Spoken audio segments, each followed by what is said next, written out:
I never thought a childish prank would save me and my brother's life. It began in late September. My family cat had passed from old age a few weeks prior. I missed her terribly and assumed the strange things that began to happen were just echoes of my grief.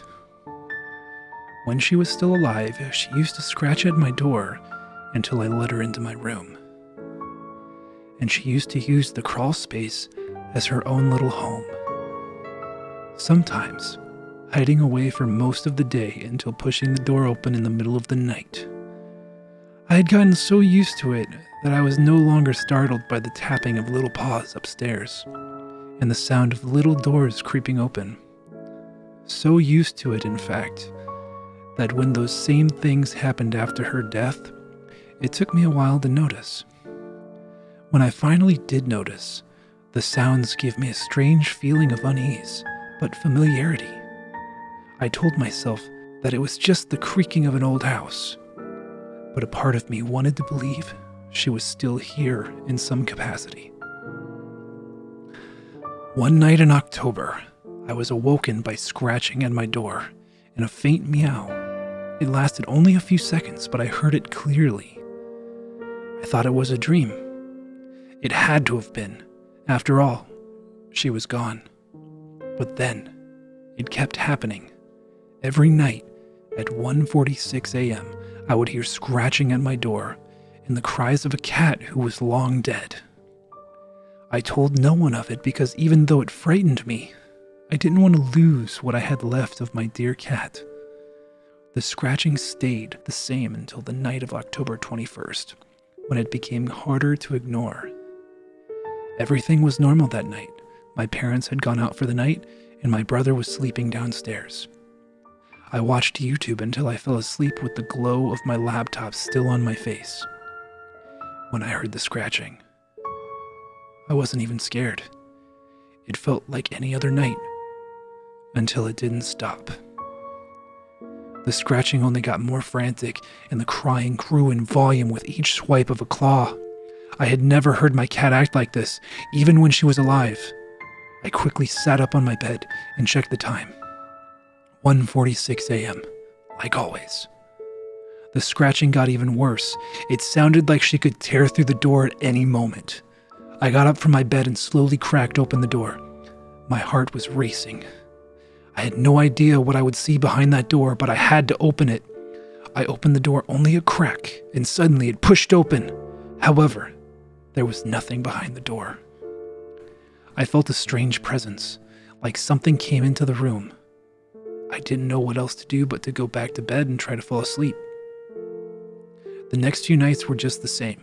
The scratching was almost deafening until I opened my door to let no one inside. It was creepy, but comforting. Every time I opened the door, it was like my cat came to visit me from beyond the grave. The last night I felt her presence was a night I will never forget. To this day, it was the most horrifying night of my life. It was Halloween night. I had just come home early from a party so I could stay with my brother for the night as my parents were out of town. We watched and made fun of Halloween movies from our childhood until midnight. I thought it would be funny to scare him with the scratching and meowing, so I told him to sleep in my room that night. I never thought a childish prank would save me and my brother's life. I got in my bed, and he got in a sleeping bag beside me. He fell asleep almost immediately, while I could barely keep still from the anticipation. Suddenly, my window flooded with light. I assumed it was my parents coming back early from their trip, but something felt off. The clock struck 1:46 a.m. Instead of scratching or meowing, the little door to the crawl space flung open. A dark figure rushed out and jumped right at me. I let out a scream, waking my brother beside me. The dark figure went through my chest and disappeared behind me. I was left hyperventilating and holding my hand to my chest. This wasn't a visit. It was a warning. I heard what sounded like someone trying to get inside the house, and without hesitation, I grabbed my brother and told him to go into the crawl space. He was groggy and disoriented, but did what I said. I followed behind him and moved a chair in front of the little door before closing it. I told him to be completely silent. We heard a big crash and then footsteps downstairs. Someone had broken through the window. I heard the stranger open all the doors and push things over. I felt my face go white as I heard the stranger start to come up the stairs. I held my hand over my brother's mouth and began to pray in my head. The stranger was at the door. My heart was pounding. He flung the door open and entered the room. I could hear him flip my bed over and knock over my nightstand. I thought we were going to die. My brother was silently texting the police while all I could do was stare at the door, knowing it would open at any second. The stranger pushed over the chair in front of the crawl space. The only thing left between me and the intruder was a little door.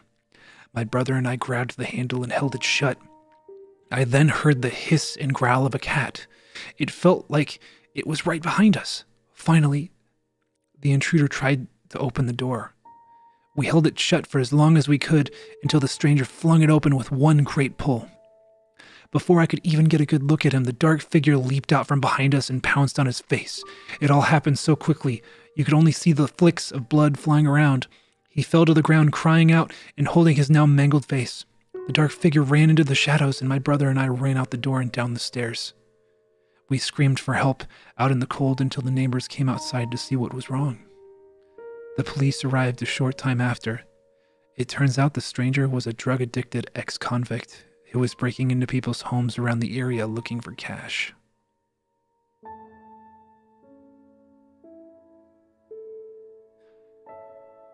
Thank you all so much for tuning in to my very first creepypasta read. Make sure to like and subscribe, and I'll see you in the next one. Bye-bye.